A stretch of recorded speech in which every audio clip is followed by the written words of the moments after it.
জামায়াতে ইসলামী ও তাদের ছাত্র সংগঠন ইসলামী ছাত্র শিবির সহ সব অঙ্গ সংগঠনের কার্যক্রম নিষিদ্ধ করে প্রজ্ঞাপন জারি করেছে সরকার।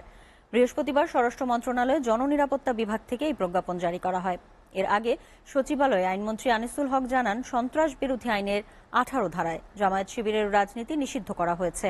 অন্যদিকে স্বরাষ্ট্রমন্ত্রী আসাদুজ্জামান খান কামাল বলেন, এই নিষিদ্ধ করার ঘটনাকে কেন্দ্র করে যদি কেউ নাশকতা ঘটাতে চায় তা মোকাবেলার সক্ষমতা সরকারের রয়েছে। দেখুন এসকে সৌরভের প্রতিবেদনে বিস্তারিত। নিয়ম অনুযায়ী জামাত ও শিবিরকে নিষিদ্ধ করার প্রস্তাব স্বরাষ্ট্র মন্ত্রণালয় থেকে আইন মন্ত্রণালয়ে পাঠানোর পর এ বিষয়ে আইনগত মতামত দেয় আইন মন্ত্রণালয়। এরপর জামাতে ইসলামী ও ছাত্র শিবির সহ তাদের সব অঙ্গ সংগঠনের রাজনীতি নিষিদ্ধ করে প্রজ্ঞাপন জারি করে স্বরাষ্ট্র মন্ত্রণালয়। জননিরাপত্তা বিভাগ থেকে জারি করা প্রজ্ঞাপনে উল্লেখ করা হয়, সন্ত্রাস বিরোধী আইন 2009 এর ধারা 18(1) এর প্রদত্ত ক্ষমতা বলে বাংলাদেশ জামায়াতে ইসলামী এবং বাংলাদেশ ইসলামী ছাত্র শিবির সহ তাদের সকল অঙ্গ সংগঠনকে নিষিদ্ধ সত্তা হিসেবে তালিকাভুক্ত করা হলো।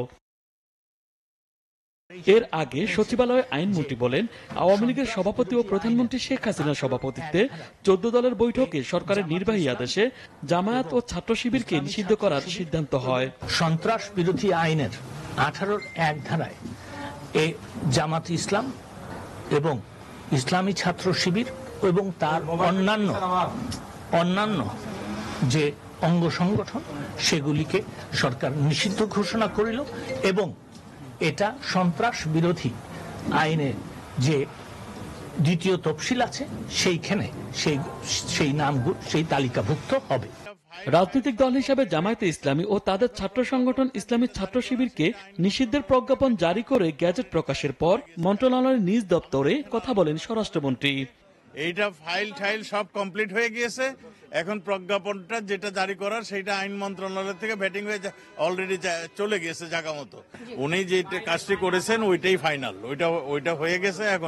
এখন বাকি কাজটা আর বোধহয় আধা ঘন্টার কাজ বাকি আছে। SK Sourav, STV, Dhaka.